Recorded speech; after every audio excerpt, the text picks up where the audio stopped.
ఆదికాండము 8వ అధ్యాయము 20-21 వచనాలు. అప్పుడు నోవాహు యెహోవాకు బలిపీఠము కట్టి పవిత్ర పశువులన్నిటిలోనూ పవిత్ర పక్షులన్నిటిలోనూ కొన్ని తీసుకొని ఆ పీఠము మీద దహన బలి అర్పించను. అప్పుడు యెహోవా ఇంపైన సువాసన ఆగ్రహించి ఇక మీదట నరులను బట్టి భూమిని మరలా శపించను. ఎందుకనగా నరుల హృదయాలోచన వారి బాల్యము నుండి చెడ్డది. నేనిప్పుడు చేసిన ప్రకారంగా ఇకను సమస్త జీవులను సంహరింపను. 22 కూడా చదువుతాం. భూమి నిలిచి ఉన్నంత వరకు వెదకాలమును కోతకాలమును శీతోష్ణములను వేసవి శీతాకాలములను రాత్రింబగలను ఉండక మానవని తన హృదయంలో అనుకొనెను. హల్లెలూయా. స్తుతి యాగం గురించి మనం మాట్లాడుతున్నాం. స్తుతి సువాసన గురించి మనం మాట్లాడుతున్నాం. మన జీవితాల్లో స్తుతి జీవితం అన్నటువంటిది చాలా కీలకమైనది, ఎంతో ప్రాముఖ్యమైనటువంటిది. సో ఈ లేఖన భాగాన్ని మనము అధ్యయనం చేస్తున్నాం. ఈ లేఖన భాగంలో మనం చూసినప్పుడు దేవుడు తన కోపాన్నంతా మానవ జాతి మీద కుమ్మరించేశాడు. ఆయన కోపాన్నంతా కూడా మానవ జాతి మీద కుమ్మరించినప్పుడు మొత్తము నోవాహు కుటుంబము తప్ప మొత్తము కూడా సర్వనాశనం అయిపోయింది. Everyone and everything was destroyed. దేవుని ఉగ్రత అన్నటువంటిది చాలా భయంకరమైనది, చాలా భయంకరమైనది. ఆయన ఉగ్రత చాలా భయంకరమైనది. చాలా టైం ఇచ్చాడు మానవ జాతికి అంతటికీ, చాలా టైం ఇచ్చాడు, చాలా టైం ఇచ్చాడు. కానీ ఎవరు ఆయన మాటను లెక్క చేయలేదు. ఆయన ప్రవక్త అయినటువంటి నోవాహు మాటను లెక్క చేయలేదు. నోవాహు చెబుతూ వచ్చాడు, జలప్రలయం వస్తుంది, జలప్రలయం వస్తుంది, జలప్రలయం వస్తుంది అని చెబుతుంటే ఎవ్వరు కూడా కేర్ చేయలేదు నోవాహు గారి యొక్క మాటలు. కానీ దేవుడు చెప్పినట్లే దేవుడు టైం ఒకటి చెప్పలేదు అంతే. దగ్గరకు వచ్చిన తర్వాత చెప్పాడు టైం, దగ్గరకు వచ్చిన తర్వాత టైం చెప్పాడు. సో అన్నట్లుగానే జలప్రలయం వచ్చేసింది. నోవాహు దేవుని యొక్క కోపాన్ని చూసి భయపడ్డాడు. మోషే కూడా అంటాడు కదా, దేవుని యొక్క సన్నిధిలో గడిపేటప్పుడు ఆ దేవుని యొక్క కోపాన్ని చూసి భయపడ్డాడంట మోషే. దేవుని యొక్క కోపాన్ని చూసి భయపడ్డాడంట. సో అలా దేవుని యొక్క కోపము భూమి మీద కుమ్మరించబడిన తర్వాత నోవాహుకు ఏం చేయాలో తెలియలేదు. సో ఒక ఐడియా వచ్చింది. దేవునితో సహవాసం చేయడం వలన, దేవుని యొక్క దృష్టిలో నోవాహు పడడం వలన తన తరం అంతా కూడా చెడిపోయింది, కానీ నోవాహు మాత్రము చెడిపోలేదు. ఒక వ్యక్తి ఎప్పుడు చెడిపోతాడు అంటే, ఒక వ్యక్తి యొక్క జీవితం కానీ ఒక కుటుంబం కానీ ఎప్పుడు పాడైపోతుంది అంటే, ఎప్పుడైతే దేవునిని వారు ఘనపరచరో. మనం ఇంతకు మునుపు చూసాం, even every seed will be spoiled when we don't glorify God. దేవుణ్ణి మనము ఘనపరచకుండా ఉన్నట్లయితే విత్తనాలు కూడా పాడైపోతాయి, పంటలు పాడైపోతాయి, జీవితాలు పాడైపోతాయి. సింపుల్గా ఒక మాటలో చెప్పాలంటే, భూమి ఆ రోజు శపించబడింది. భూమి ఆ రోజు శపించబడింది. ఎవరు శపించారు? వాళ్ళు ఏమి తెచ్చుకోలేదు, దేవుడు శపించాడు. గాడ్ కట్స్డ్ కదా. శాపం అన్నటువంటి మొట్టమొదటి మాటని ఎవరు వాడారు? దేవుడే వాడాడు. దేవుడు ఒక పదాన్ని పలికాడు అంతే, ఇంకా ఆ పలక పనిచేస్తూ ఉంది. సో ఆయన పరిశుద్ధతను బట్టి ఆయన శాపాన్ని ఆయన పలికాడు. మానవ జాతి మీద కూడా శాపాన్ని ఆయన పలికాడు.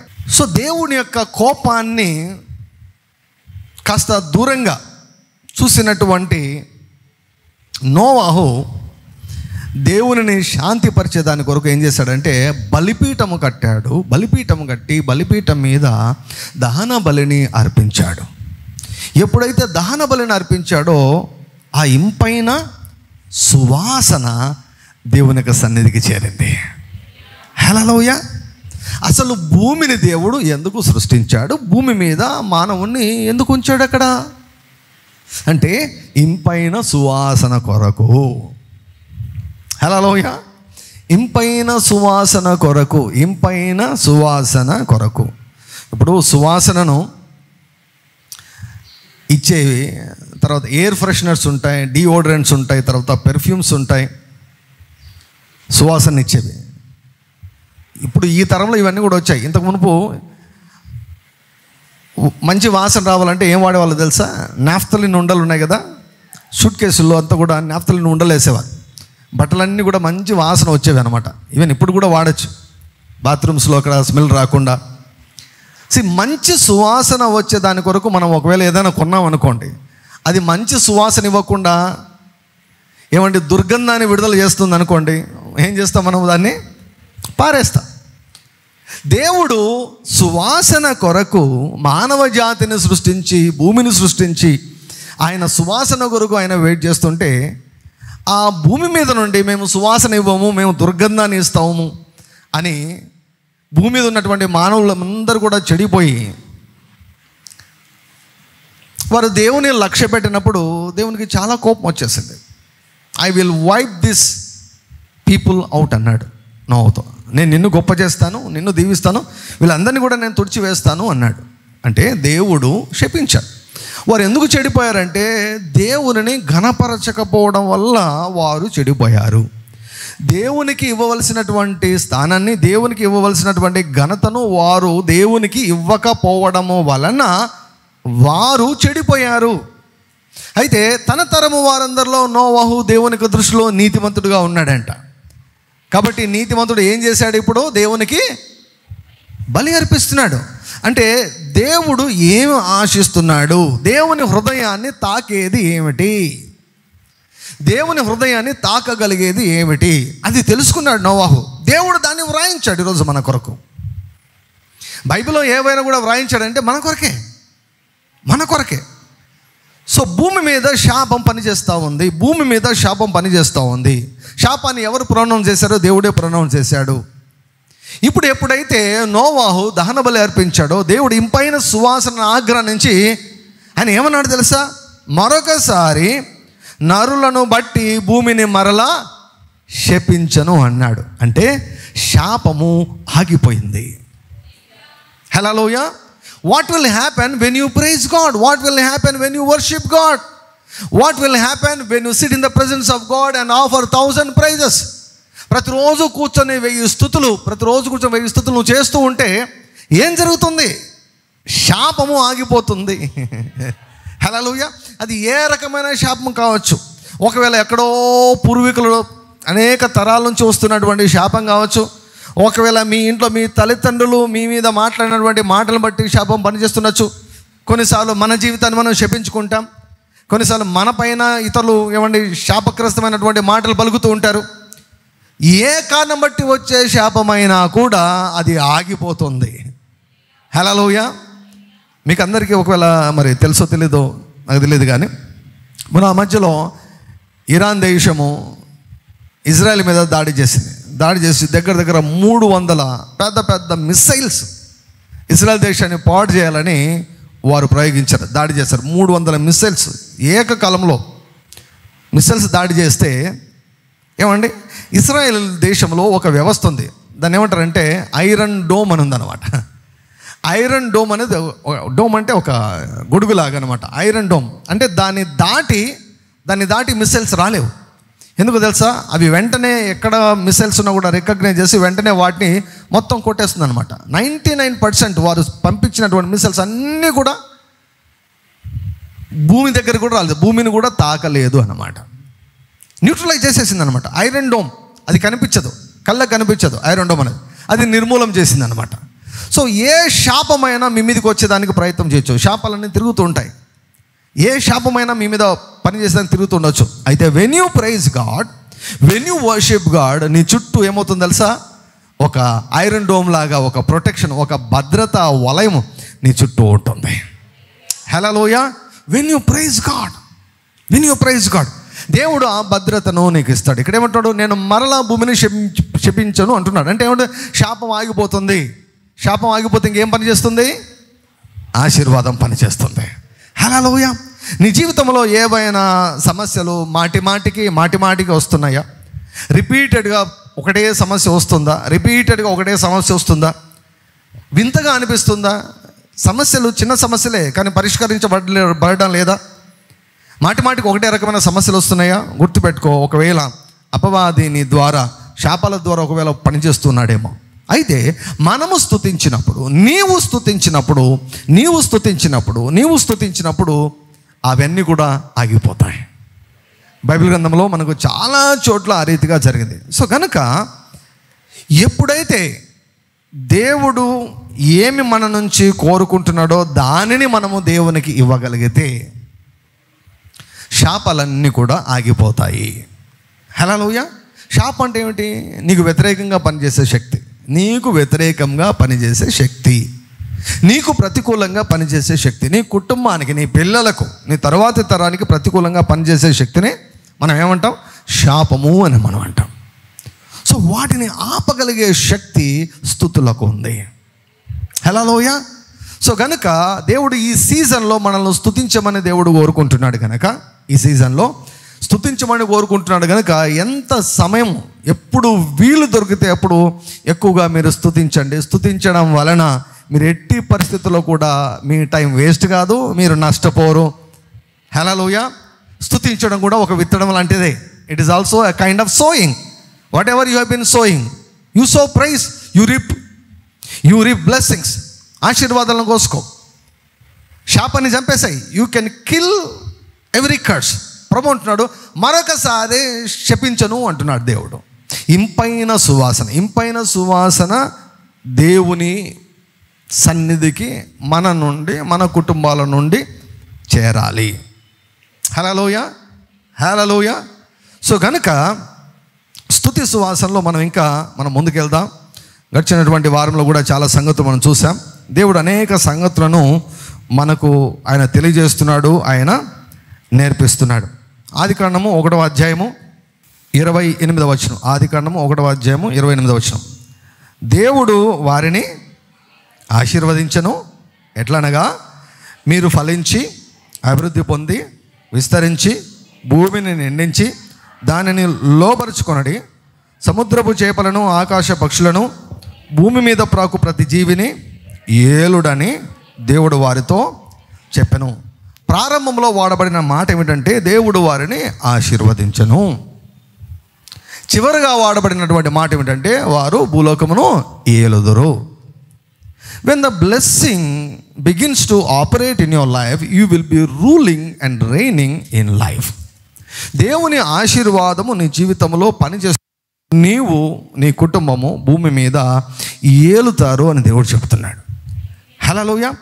నీవు ఏలకుండా నీవు ఏలబడుతున్నావంటే ఒక శాపము నీకు వ్యతిరేకంగా, ఒక శాపము నీ జీవితంలో పని చేస్తుంది అన్నమాట. సో కనుక you have to rise up. నీ జీవితంలో ప్రతికూల పరిస్థితులు ఉంటే వాటితో నువ్వు ఏమాత్రం కూడా రాజీ పడకూడదు.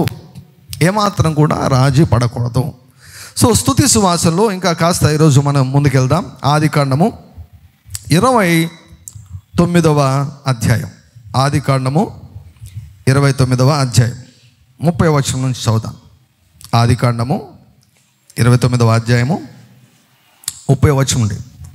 యాకోబు రాహేలును కూడెను, మరియు అతడు లేయా కంటే రాహేలును బహుగా ప్రేమించి అతనికి మరి 7 ఏండ్లు కొలువు చేసెను. లేయా ద్వేషింపబడుట యెహోవా చూచి ఆమె గర్భము తెరిచెను, రాహేలు గొడ్రాలై ఉండెను. ఇది స్టోరీ మీకు అందరికీ తెలుసు. యాకోబు ఇద్దరిని పెళ్లి చేసుకున్నాడు. రాహేలును ప్రేమించాడు, కానీ వాళ్ళ మామ మోసం చేసి లేయాతో పెళ్లి చేశాడు. సో మొత్తానికి మాత్రం 2 భార్యలు వచ్చేసారు, లేయా మరియు రాహేలు. అయితే యాకోబు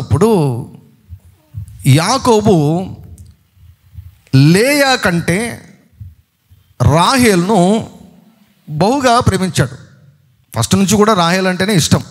రాహేలును బహుగా ప్రేమించాడు. సో రాహేలు కొరకు మరొక 7 ఏళ్ళు కొలువు చేశాడు. అయితే లేయా ద్వేషింపబడుట యెహోవా చూచి ఆమె గర్భము తెరిచెను. హల్లెలూయా. రాహేలు ఈ భూమి మీద తన భర్త ద్వారా ప్రేమను పొందుకుంది, కానీ ఈ లోకంలో ద్వేషించబడుటను బట్టి, రిజెక్ట్ చేయుటను బట్టి లేయా దేవుని యొక్క కళ్ళలో పడింది, దేవుని యొక్క దృష్టిలో పడింది. హల్లెలూయా. లేయా ద్వేషింపబడుట యెహోవా చూచి. నీ జీవితంలో నీవు ద్వేషించబడుతున్నట్లయితే, నీ జీవితంలో నీవు తిరస్కరించబడుతున్నట్లయితే, నీ జీవితంలో నీవు నిరాకరించబడుతున్నట్లయితే గుర్తుపెట్టుకో, మనుషులు నిన్ను నిరాకరించవచ్చు కానీ అయితే అది దేవునిని ఆకర్షిస్తుంది. దేవుని యొక్క కళ్ళు నీ పైన పడేటట్లు దేవుడు చేస్తాడు. హల్లెలూయా. సో గనుక ఎప్పుడైనా కూడా మనుషులు నిన్ను తృణీకరించినప్పుడు నువ్వేమాత్రం వరి కావద్దు. అది దేనిని ప్రొవోక్ చేస్తుందంటే దేవుని యొక్క కనికరాన్ని, దేవుని యొక్క కటాక్షాన్ని ప్రొవోక్ చేస్తుంది, పుట్టిస్తుంది, లేకపోతే నీ వైపు త్రిప్పుతుంది, రప్పిస్తుంది. సో కనుక దేవుడు ఏం చేశాడు, రాహేలు నీకు కావాల్సింది నీ భర్త నుంచి వచ్చింది, లేయకు రాలేదు కదా, లేయాకు నేను చూసుకుంటాను అన్నాడు. హల్లెలూయా. లేయాను నేను ఘనపరుస్తానన్నాడు. సో లేయా యొక్క గర్భాన్ని తెరిచి దేవుడు లేయాను ఘనపరిచాడు అనమాట. 31 వచనం. లేయా ద్వేషింపబట్ట యెహోవా చూచి ఆమె గర్భం తెరిచెను, రాహేలు గొడ్రాలై ఉండెను. లేయా గర్భవతి అయి కుమారుని కానీ యెహోవా నా శ్రమను చూచి ఉన్నాడు గనుక నా పెనిమిటి నన్ను ప్రేమించును కదా అనుకొని అతనికి రూబేనను పేరు పెట్టెను. ఆమె మరలా గర్భవతి అయి కుమారుని కానీ నేను ద్వేషింపబడుతున్న సంగతి యెహోవా విన్నాడు గనుక ఇతనిని కూడా నాకు దయచేసిన అనుకొని అతనికి షిమ్యోను అను పేరు పెట్టెను. ఆమె మరలా గర్భవతి అయి కుమారుని కానీ తుదకు ఈసారి నా పెనిమిటి నాతో హత్తుకొని ఉండును, అతనికి 3 కుమారులను కంటిని అనుకున్నాను, అందుచేత అతనికి లేవి అను పేరు పెట్టెను. ఇప్పుడు చూడండి, 3 కొడుకులను దేవుడు 3 సార్లు, ఒకవైపు ఏమో గర్భము మాటిమాటికి తెరవబడుతుంది, ఒకవైపు ఏమో గర్భం మూయబడి ఉంది. ఒకే ఇంట్లో ఒక గర్భం మూయబడి ఉంది, ఒక గర్భము మాటిమాటికి తెరవబడింది. సో అనుకుంటుంది కనీసం ఇప్పుడన్నా నా భర్త నన్ను ప్రేమిస్తాడేమో, దేవుడు నా మీద కనికరం చూపాడు, ఈమెకు దేవుని యొక్క ప్రేమ కంటే ఈమె భర్త ప్రేమ కావాలంట. సో దేవుడు దృష్టించాడు, దేవుడు కనికరించాడు, మాటికి కనికరం చూపుతున్నాడు. 3 సార్లు ముగ్గురు కొడుకులే కదా. మామూలుగా ఈ లోకంలో ఉంటుందన్నమాట. ఆడపిల్లలు పుట్టారనుకోండి, భర్తలు కొంచెం తక్కువగా చూస్తారన్నమాట. కొంతమంది ఓవర్ యాక్షన్ చేస్తారనమాట, నిన్ను మీ ఇంటికి పంపిస్తా, మీ ఊరికి పంపిస్తా, ఇంకొకసారి ఆడపిల్లని కంటే అని. అయితే కొడుకును కంటే బాగా చూసుకుంటారు అనమాట. 3 కొడుకులను కనింది. యాకోబు తనను ప్రేమిస్తాడు అనుకుంటే యాకోబు అంతా కూడా ఇంకా రాహేలు మాయలోనే ఉన్నాడు అనమాట. సో 3 కొడుకులను కనింది. 3 సార్లు ప్రయత్నం చేసింది, నా భర్త నా వైపు ఏమైనా తిరుగుతాడేమో అని ప్రయత్నం చేసింది. కానీ రూబేను వచ్చినప్పుడు ఆమె భర్త ఆమె మీద కనికరం చూపల, షిమ్యోను వచ్చినప్పుడు కనికరం చూపల, లేవి వచ్చినప్పుడు కనికరం చూపల. సో తర్వాత ఏం జరిగింది చూడండి, 35 వచనం. ఆమె మరలా గర్భవతి అయి కుమారుని కని ఈసారి యెహోవాను, ఇంక నా భర్త నేను పక్కన పెట్టేస్తాను, ఇంకా నాకు ఈ లోకంలో పరిస్థితులు, ఈ లోకంలో ప్రేమలు గీమలు, ప్రేమ దోమ ఇవన్నీ కూడా నాకేమీ అక్కర్లేదు, ఎవరు నన్ను పలకరించాల్సిన అవసరం లేదు, ఎవరు నా యోగక్షేమాలు తెలుసుకున్న అవసరం లేదు, ఎవరి మీద నేను లక్ష్యం ఉంచను, ఎవరి ప్రేమ నేను కోరుకోను, ఎవరి వైపు నేను చూడను, మనుషులపైన నా దృష్టి పెట్టను, ఈసారి మాత్రము నేను యెహోవాను స్తుతించెదను అనుకొని యూదాను పేరు పెట్టెను. హల్లెలూయా. అప్పుడు ఆమెకు కానుపు ఉడిగెను. మళ్ళీ వేరే అంతా కూడా జరుగుతుంది, అది మనకి ఇప్పుడు ఆ సందర్భం. ఇప్పుడు ఉడిగిపోయిన కానుపు మరలా తెరవబడుతుంది అన్నమాట. హల్లెలూయా. ఇక్కడే ఆగిపోదు. సో ఇక్కడ ప్రస్తుతానికి ఫస్ట్ ఫేజ్లో ఆమె యొక్క కానుపు ఎప్పుడు ఉడిగిపోయింది అంటే, ఎప్పుడైతే ఆమె తన భర్త వైపు చూడడము మానేసి దేవుని వైపు చూస్తాను నేను అని నిర్ణయించుకున్నదో. హల్లెలూయా. ఎప్పుడైతే దేవునికి ఏది కావాలో దానిని నేను ఇస్తాను అనుకున్నది. సో ఫస్ట్ సారి గర్భాన్ని ఇచ్చినప్పుడు యేసయ్యా నీకు స్తోత్రం అనలేదు. రెండవసారి గర్భాన్ని తెరిచినప్పుడు ఆమె దృష్టి అంతా ఏమంటే తెలుసా, గర్భం తెరవబడింది, నా భర్త నన్ను ప్రేమిస్తాడేమో, ఇప్పుడైనా నన్ను దగ్గరికి తీసుకుంటాడేమో, ఇప్పుడైనా కనికరం చూపిస్తాడేమో, దేవుడి నుంచి బహుమానం పొందుకోవడము, వీళ్ళు నా మీద దయ చూపిస్తారేమో అని అనుకోవడం. So no praise. ఫస్ట్ సారి నో ప్రైజ్, సెకండ్ సారి నో ప్రైజ్, మూడోసారి నో ప్రైజ్, 4వసారి అనుకున్నది కాదు, వద్దు ఇంకా, లెట్ మీ ప్రైజ్ గాడ్. హల్లెలూయా. Let me praise God. నీ పిల్లల నుండి ప్రేమను చూస్తున్నావేమో, నీ భర్త నుండి ప్రేమ కొరకు ఎదురు చూస్తున్నావేమో, నీ భార్య నుండి ప్రేమ కొరకు ఎదురు చూస్తున్నావేమో, నీ తల్లిదండ్రుల నుంచి ప్రేమ కొరకు ఎదురు చూస్తున్నామో, అన్ని ప్రక్కన పెట్టేసాయి. మొట్టమొదటిగా నీవు ఆయన కనుదృష్టిలో పడ్డావు. ప్రేమ కొరకై నువ్వు ఈ లోకంలో తనకలాడుతున్నావా? నన్ను నిజంగా ప్రేమించేవారు ఎవరైనా ఉన్నారని వెతుకులాడుతున్నావా? నిన్ను నిజంగా ప్రేమించే దేవుడు ఆయన ఉన్నాడు, యేసుక్రీస్తు ప్రభు. నీవు ఆయన వైపు చూసి ఆయనను స్తుతించడం నీవు మొదలు పెడితే దేవుని గొప్ప కార్యాలు నువ్వు చూస్తావు. సో నా పాయింట్ ఏమిటంటే, ఇప్పుడు యూదా అన్నటువంటి ఈ యొక్క పదము, ఈ యొక్క పేరు ఎప్పుడు మొదలైంది అని చెప్తున్నా. యూదా అన్న పదానికి ఏమిటంటే అర్థము? స్తుతి. యూదా అనే పదానికి స్తుతి. కాబట్టి అనుకున్నదే ఇంకా చాలు, I will not care about any person. నేను ఎవరి గురించి ఆలోచించను. ఇప్పుడు నేనేం చేస్తాను? యెహోవాను స్తుతిస్తాను అనుకున్నది. హల్లెలూయా. నీ జీవితంలో విసిగి వేసారిపోయావా? నీవు అనుకున్నవి ఏవి కూడా జరగలేదు. సంవత్సరాల తరబడి ఇది జరగాలనుకుంటున్నావు, ఈ సంవత్సరం జరగాలనుకుంటున్నావు, జరగలేదు.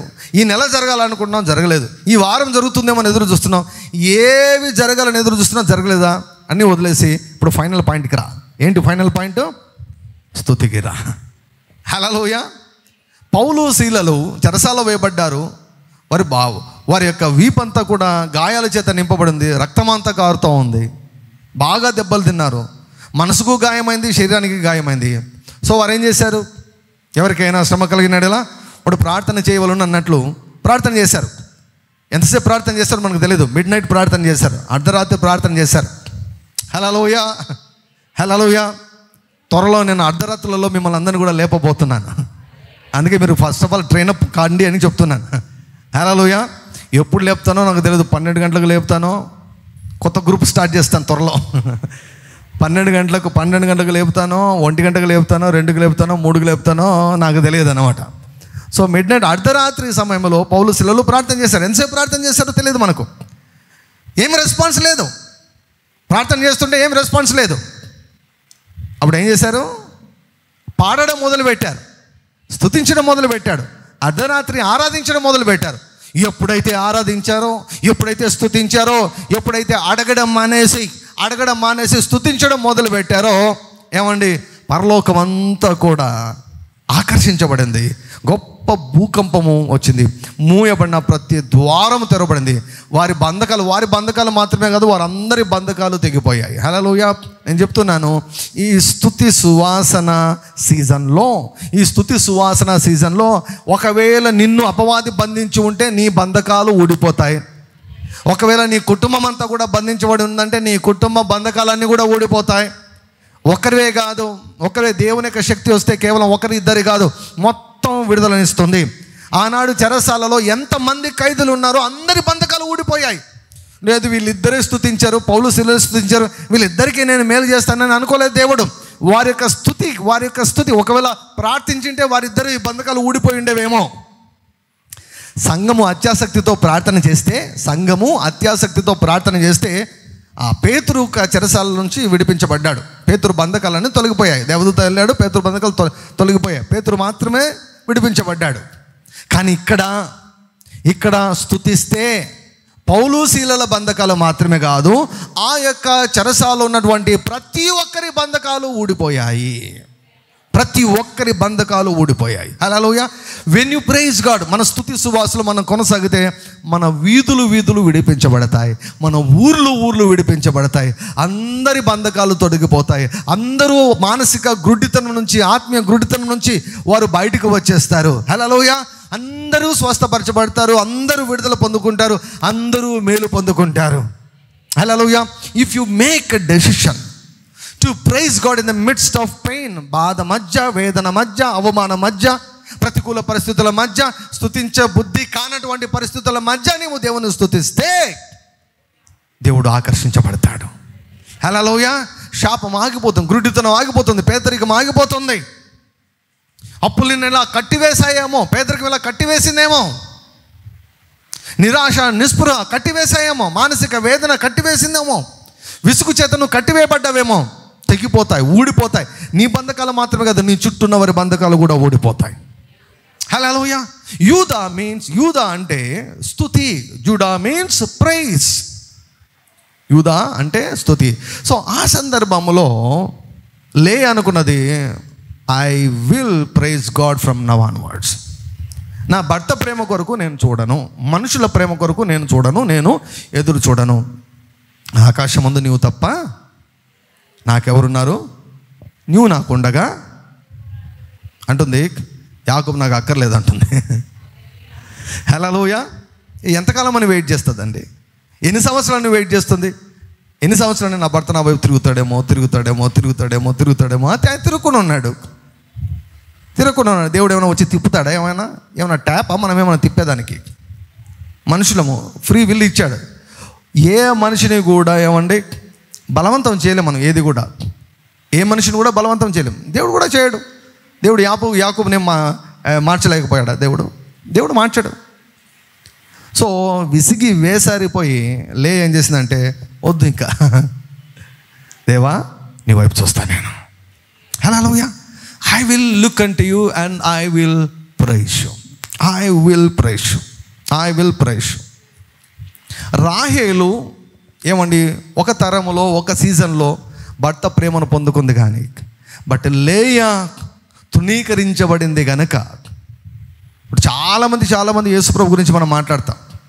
అసలు యేసుప్రభు ఇప్పుడు ఎవరి ద్వారా వచ్చాడో తెలుసా? ఈ యూదాలో నుంచే వచ్చాడు యేసుప్రభు. రాహేలు దగ్గర నుంచి రాలేదు, రాహేలు వంశం నుంచి రాలేదు, రాహేలు సంతానం దగ్గరికి రాలేదు.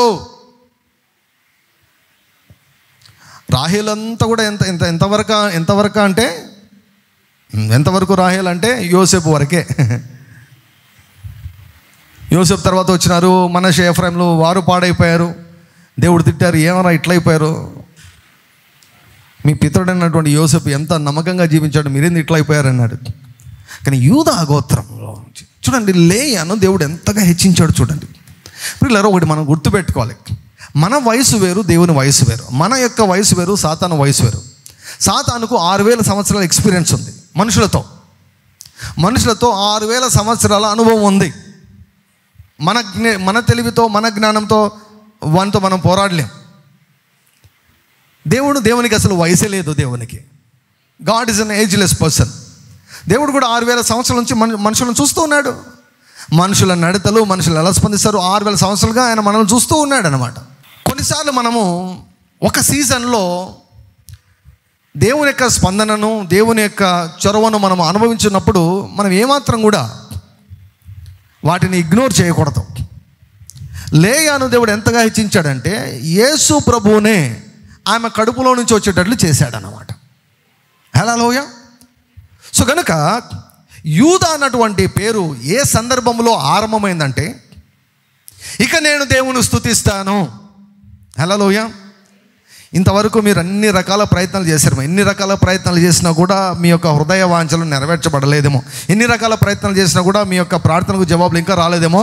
ఇక అన్ని ప్రక్కన పెట్టేసి ఏం చేయండి, నేను యెహోవాను స్తుతిస్తాను అని తీర్మానం చేసుకోండి. హల్లెలూయా. Decide today. ఈరోజు తీర్మానం చేసుకోండి. I will bless the Lord from now onwards. ఈ రోజు నుంచి నేను యెహోవాను నేను స్తుతిస్తాను. అందరూ చెబుతామా? యేసయ్యా, ఈ రోజు నుంచి, ఈ క్షణం నుంచి నేను నీ వైపు చూస్తాను, నీ వైపే చూస్తాను, నిన్నే కోరుకుంటాను, నిన్నే స్తుతిస్తాను. హల్లెలూయా.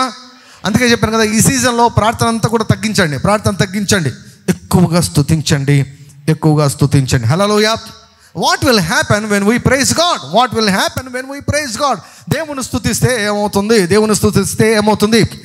ఈ భాగాలన్నీ కూడా పరిశుద్ధాత్ముడు మన దగ్గరికి ఎందుకు తీసుకుని వస్తున్నాడంటే, so that you will begin to praise God. చాలాసార్లు మనము మెసేజ్లు వింటూ ఉంటాం, బైబిల్ చదువుతాం, మెసేజ్లు వింటూ ఉంటాం, బైబిల్ చదువుతాం. సో బైబిల్ చదివేది, మెసేజ్లు వినేది దేని కొరకు కదా? ఏది విన్నామో దాన్ని చేసేదాని కొరకు.